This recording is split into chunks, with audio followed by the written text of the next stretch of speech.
Hello fans! Welcome back to ABC General Hospital Spoilers channel. Today, we will dive deep into the swirling drama and unexpected twists awaiting us in Port Charles on Tuesday, June 17th. From romantic surprises to troubling discoveries, legal maneuvers, and emotional roadblocks, there's no shortage of intrigue in the lives of our favorite characters. So, grab a seat and let's unpack the latest developments at the Metro Court, in personal relationships, and behind closed doors with an expanded look into each storyline, complete with fresh details and imaginative additions to enrich the tapestry of this beloved soap opera. Romantic sparks at the Metro Court pool. At the iconic Metro Court pool, Carly Spencer is set to turn up the heat with a gesture that will leave Jack Brennan utterly charmed. Under the shimmering sunlight reflecting off the water, Carly will unveil a surprise that speaks volumes about her feelings. Picture this, as the gentle breeze carries the scent of chlorine and summer cocktails, Carly might present Brennan with a custom-engraved watch. A token symbolizing that it's finally their time. Her smile, radiant with a mix of mischief and sincerity, hints at a deeper commitment. Sources close to the couple suggest Carly has been contemplating this move for weeks, wrestling with her past hesitations. Could this be the moment she also slips him a key to her private suite at the Metro Court, signaling an invitation into her closely guarded world? Their chemistry, already electric, promises to sizzle as Brennan reacts with a blend of surprise and delight, potentially setting the stage for a new chapter in their roller coaster romance. Fans can expect lingering glances and whispered promises as Carly admits she wishes she'd taken this leap sooner, adding a layer of tender vulnerability to her usually fierce demeanor. Lulu's apology and Gio's unsettling revelation. Meanwhile, Lulu Spencer finds herself in a moment of introspection, compelled to offer an apology that could mend fences or unearth buried tensions. Will she extend an olive branch to Brooklyn Quartermaine with a hesitant but heartfelt "I'm sorry" over a past misunderstanding about family loyalties at the Quartermaine mansion during a heated brunch? Or might this apology be directed at Giovanni Joe Palmieri, fulfilling a promise to make amends for a recent slight at a charity event? Either way, the air is thick with unresolved emotions. As Lulu navigates this delicate terrain, Joe, ever the curious observer, inadvertently stumbles upon a conversation not meant for his ears while lingering near the hospital cafeteria. The whispers he catches could be tied to Josslyn Jack's latest scheme or perhaps the brewing conflict between Dante Falconeri and Harrison Chase. Imagine Gio's shock as he overhears snippets about the duo being locked in a precinct cell by a frustrated Anna Devane, a drastic measure to force reconciliation. The news might paint a troubling picture of discord within the community he's trying to fit into, leaving Joe grappling with whether to intervene or keep this secret tucked away. This discovery adds a new dimension to his character, showcasing his internal struggle between loyalty and the urge to protect those he's growing to care about. Legal strategies and family tensions with Tracy and Martin. In the world of legal chess moves, Tracy Quartermaine finds herself in urgent need of Martin Gray's expertise, validating his earlier prediction that her empire would require his counsel sooner rather than later. At the Grand Quartermaine estate, with its towering bookshelves and antique decor, Tracy summons Martin for a strategy session over steaming cups of imported tea. The stakes couldn't be higher as they brainstorm ways to outmaneuver Drew Kane in a corporate battle over ELQ shares that threatens to splinter family ties further. Tracy, with her sharp wit and unyielding determination, might push for a bold countermove or perhaps drafting a new shareholder agreement that edges Drew out. Martin, ever the pragmatic advisor, could propose a more diplomatic approach, suggesting a temporary truce masked as a business merger to lull Drew into a false sense of security. Their dynamic, fraught with mutual respect yet tinged with Tracy's impatience, offers a glimpse into the high-stakes games played behind closed doors. This storyline isn't just about legalities, it's a window into Tracy's fierce protectiveness over her family legacy, even as she navigates the personal cost of such battles, perhaps reflecting on late-night conversations with her late husband that once guided her decisions. Drew's compromise and Jason's distrust. Speaking of Drew Kane, his attempt to broker peace with Jason Morgan takes center stage as he proposes a compromise that could reshape family dynamics in Port Charles. In a dimly lit corner of Kelly's diner, over plates of untouched pie, Drew pitches an idea to Jason, a shared custody arrangement for the children, ensuring Willow Tate maintains access to Wiley and Amelia Corinthos. Drew's tone, earnest yet tinged with desperation, reveals his reluctance to uproot Scout Quartermain and leave town, a plan he'd briefly considered during a sleepless night overlooking the harbor. Instead, he might suggest a rotating schedule, with holidays split evenly, hoping to appeal to Jason's sense of fairness. But Jason, hardened by past betrayals, isn't buying it. His piercing gaze cuts through Drew's words, signaling deep mistrust not just in Drew but in Willow's judgment regarding the children's best interests. Jason's protective instincts flare. Imagine him recalling late-night promises to safeguard Wiley's future, made under the quiet stars. He believes Willow remains blind to Drew's manipulations, and until she proves otherwise, Jason will stand as an immovable barrier. This clash of wills underscores a broader theme of trust and redemption, with the children caught in the emotional crossfire, leaving viewers to wonder if a resolution is even possible without deeper scars. Willow's emotional struggles and roadblocks. Willow Tate, meanwhile, faces her own set of challenges, her path blocked by circumstances both internal and external. Last seen in a fragile state, her mental health has become a pressing concern for those around her at General Hospital's quiet waiting area, where concerned glances follow her every move. Could a compassionate nurse, perhaps a new character named Clara with a background in counseling, step in to offer Willow a listening ear during a tearful breakdown over a forgotten family photo? Willow's journey might involve confronting past traumas triggered by the current custody turmoil, as she journals her fears late into the night in a small, cluttered apartment. Jason's refusal to budge on the custody issue adds another layer of strain, potentially pushing Willow to seek therapy or even confide in an unexpected ally like Nina Reeves, whose own complex history with family might offer a unique perspective. The road ahead for Willow is fraught with emotional landmines, and her ability to navigate them will test her resilience. Will she emerge stronger, or will these obstacles deepen her sense of isolation? Fans are left rooting for her to find the strength to reclaim control over her life and her children's future. Josslyn's risky mission and brewing conflict. Lastly, in the academic halls of Professor Henry Hank Dalton's office, Josslyn Jax teams up with Vaughn for a covert operation that could uncover hidden truths.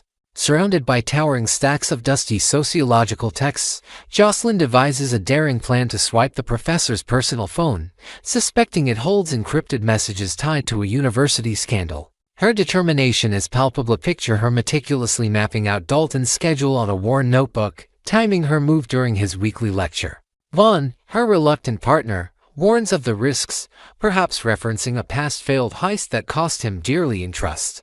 Their mission, however, hits a snag with Emma, a wild card whose knack for chaos threatens to derail everything. Maybe Emma accidentally spills coffee on crucial notes or loudly argues with Josslyn in the library, drawing unwanted attention just as they're about to act. The tension between Josslyn and Emma escalates, fueled by clashing personalities and unspoken grudges over a shared high school rivalry. This subplot crackles with suspense, blending youthful recklessness with high stakes, as Josslyn's quest for answers could either expose a major secret or land her in deeper trouble than she ever anticipated. Next, we will explore the heart-wrenching developments surrounding Lucky Spencer's shocking proposal to Elizabeth Weber, her firm rejection, and his swift decision to leave Port Charles once more. This week's episodes have stirred a whirlwind of emotions, dredging up decades of history, love, and unresolved pain between these iconic characters. We'll dive deeper into Lucky's confession of being a restless wanderer, compare his journey to his father Luke Spencer's past claims, and question the authenticity of their shared narrative of discontent. With fresh details, imaginative expansions, and a closer look at the emotional undercurrents, let's unpack this tangled web of family, love, and self-deception in Port Charles, revealing new layers to a story that has captivated fans for generations. Lucky's proposal and Elizabeth's heartfelt refusal. In a moment that left viewers breathless, Lucky Spencer mustered the courage to propose to Elizabeth Weber under the soft glow of the hospital courtyard's fairy lights, a setting reminiscent of their tender teenage romance. His voice, laced with a mix of hope and uncertainty, echoed through the quiet night as he offered her a simple silver band, perhaps a family heirloom passed down from his grandmother. But Elizabeth, her eyes brimming with unspoken memories of joy and heartbreak, gently declined, her refusal cutting deeper than any blade. She might have whispered, "We've been here before, Lucky, and I can't risk my heart again," her words heavy with the weight of past separations and betrayals. This wasn't just a rejection of marriage, it was a protective stance for herself and her sons Cameron, Jake, and Aiden will have endured enough turmoil. Elizabeth's decision could stem from late-night conversations with her best friend, a new character named Marissa, a therapist who's been helping her prioritize stability over nostalgic longing.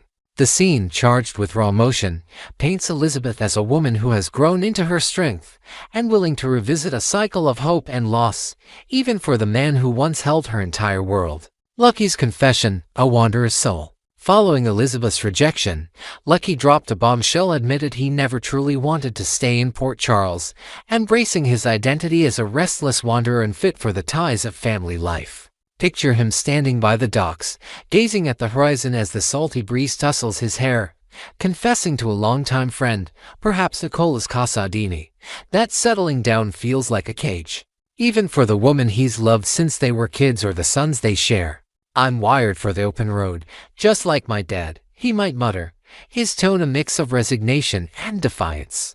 This revelation, while shocking, hints at a deeper internal conflict made. Lucky's been wrestling with this truth during solitary nights in a rundown motel on the outskirts of town. Flipping through old photos of happier family picnics, he's convinced himself that his love for Elizabeth and their boys Cameron, Jake, and Aiden can't outweigh his inherent need for freedom. But as he packs a weathered duffel bag, is there a flicker of doubt in his eyes? Could a last-minute letter from Aiden, filled with a child's innocent plea to stay, stir second thoughts? Lucky's departure feels like a tragic echo of history, but it also raises questions about whether he's running from commitment or from confronting his own capacity for change. Parallels with Luke Spencer, a legacy of restlessness. Lucky's self-proclaimed similarity to his father, Luke Spencer, adds a poignant layer to this storyline, as both men claim a disdain for the domestic life they once seemed to cherish. Rewind to Luke's later years, where, some 3 decades after marrying Laura, the love of his life declared he was never happy as a husband or father.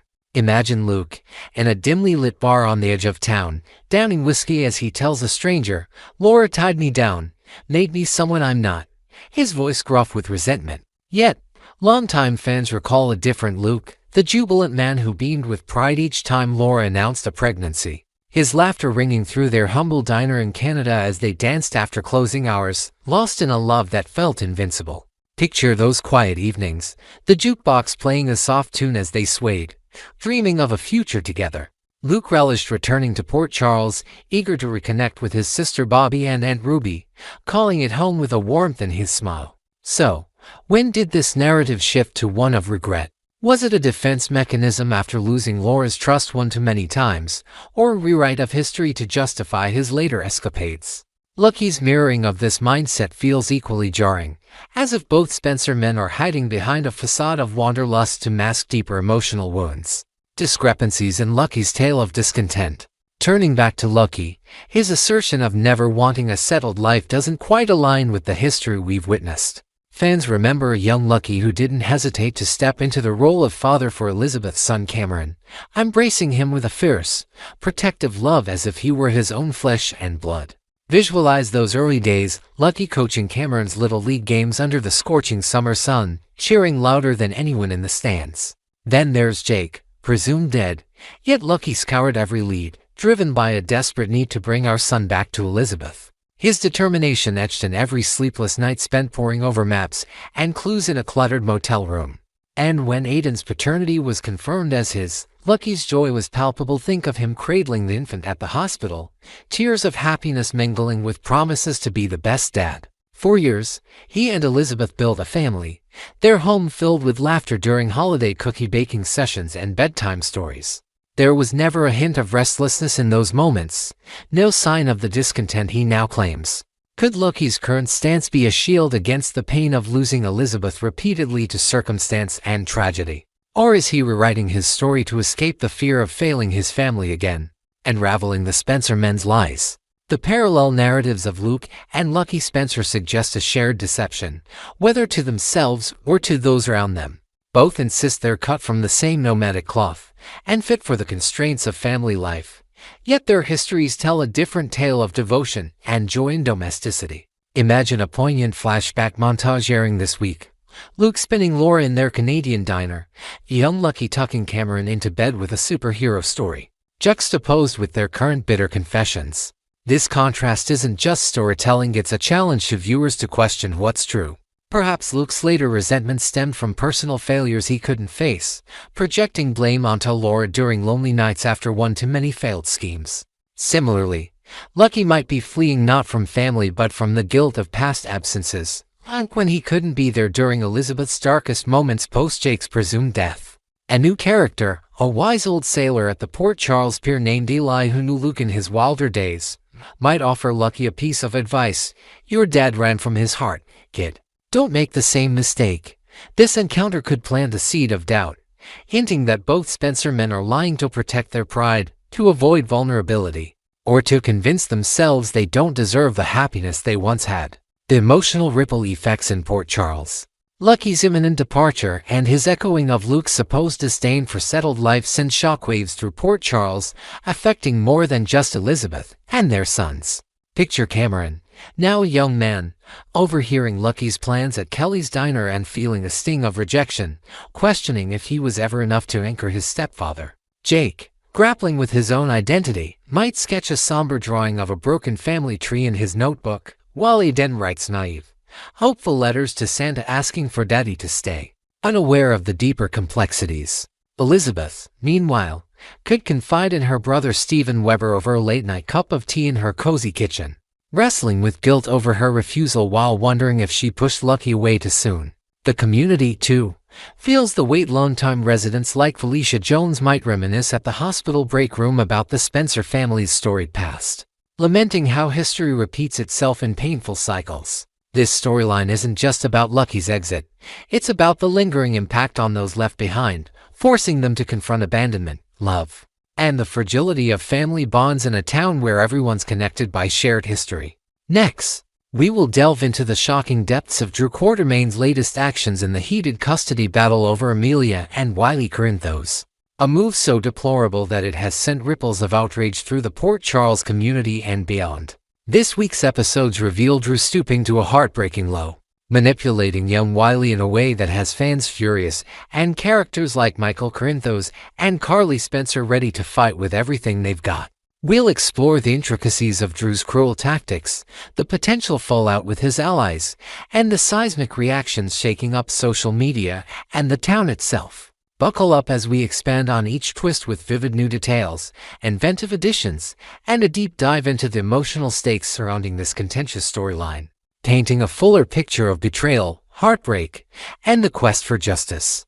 Drew's heinous manipulation of Wiley. In a move that has left viewers reeling, Drew Quartermain has crossed an unforgivable line by orchestrating a devastating situation designed to shatter young Wiley Corinthos' sense of security. Picture the scene. Drew, with a calculated glint in his eye, stands in the Corinthos family kitchen during a supposed casual visit, speaking just loud enough for Wiley playing quietly with toy cars in the adjacent room to overhear a fabricated tale. He claims that Michael Corinthos, Wiley's devoted father, no longer wants him or his sister Amelia because of his new baby, Daisy, with Sasha Gilmore Corbin. The boy's small face, peeking around the corner, crumples with confusion and hurt as Drew's poisonous words sink in.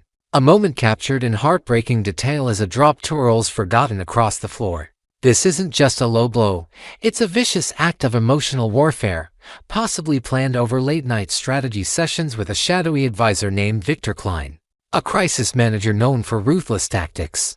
Drew's intent seems clear: sow discord to weaken Michael's position in the custody fight. But at what cost to Wiley's innocent heart? Fans are beside themselves, with online forums ablaze with comments like, "How dare Drew scar a child like that? He's irredeemable." This act of cruelty marks a dark turn for Drew, igniting a firestorm of outrage that promises to burn through Port Charles. Michael and Carly's furious response. The repercussions of Drew's despicable ploy are immediate, with Michael Corinthos and Carly Spencer transforming into a united front of righteous fury, ready to defend Wiley at all costs. Imagine Michael, his jaw clenched tight, pacing the living room of his family estate after learning of Wiley's distressed questions about being unwanted, his pain morphing into a steely resolve to shield his son from further harm. He might slam a fist on the oak table, vowing to a trusted confidant, perhaps Dante Falconieri, over a tense coffee meeting. Drew will regret the day he messed with my boy. Carly, meanwhile, channels her protective maternal instincts into a warpath, her eyes flashing with vengeance as she plots in the sleek offices of the Metro Court. Rumor has it she's digging into Drew's past, possibly uncovering a hidden scandal involving a hushed-up incident at a boarding school, to use as leverage. There's even talk of her rekindling an uneasy alliance with Nina Reeves, meeting under the cover of darkness at a secluded pier to strategize on exposing Drew's emotional abuse. Their combined wrath is a force to be reckoned with, potentially organizing a public rally outside the courthouse to sway opinion against Drew. The question looms, will their fiery crusade be the final blow to Drew's custody aspiration, or will his slippery nature help him evade their justice? Willow's fragile alliance with Drew shakes. Willow Corinthos, caught in a tumultuous partnership with Drew amidst this custody storm, finds her loyalty severely tested by his reprehensible actions against Wiley. Envision her sitting in a quiet park, watching Amelia play on the swings, her mind racing with turmoil as she learns of Drew's manipulation from a tearful phone call with Michael. Her heart, already bruised from past deceptions like Drew's shady nurse payoff in Germany to lie about Michael rejecting her, might fracture further as she imagines Wiley's confusion, perhaps recalling her own childhood fears of abandonment. Willow's bond with Drew, once a lifeline in her fight for her children, now teeters on the edge of collapse. A dramatic confrontation could unfold in Drew's upscale loft, with Willow's voice breaking as she demands, "How could you hurt Wiley like that?" Drew, ever the smooth operator, might deflect with honeyed apologies or spin a tale of misunderstanding, a tactic reminiscent of his past blackmail of Portia Robinson over hospital records. There's also whispers of Nina's interference, potentially through a staged incident orchestrated by a mysterious operative named Jacinda to frame Drew for unrelated misconduct. Adding to Willow's doubts, will she sever ties with Drew to rebuild trust with Wiley and Michael, or cling to their alliance, fearing the loss of her children if she stands alone? Her decision could redefine her path in this bitter battle. Drew's descent from hero to villain. Drew's transformation from a once respected figure to a reviled antagonist has reached a fever pitch with this latest stunt, fueling a tidal wave of disgust among General Hospital fans and Port Charles residents alike. Visualize the online backlash, social media timelines overflowing with hashtags like "Down with Drew," as viewers vent their anger with posts screaming, "Using a child as a pawn. Drew's gotta go. His fall from grace isn't new." Past misdeeds like the murky Esplanade deal with enigmatic Ezra Boyle, a shadow real estate mogul with rumored ties to underground dealings, already tarnished his image. But manipulating Wiley's emotions has cemented his villainy, painting him as a heartless schemer willing to sacrifice a child's well-being for personal gain. Word on the street suggests Curtis Ashford, with his knack for uncovering secrets, might be tailing Drew, catching wind of coded phone conversations hinting at more manipulative ploys. Jason Morgan, too, could be lurking in the shadows of the Port Charles warehouse district, piecing together evidence of Drew's broader schemes. With Sonny Corinthos throwing his considerable weight behind Michael, offering both financial backing and street muscle, the walls are closing in.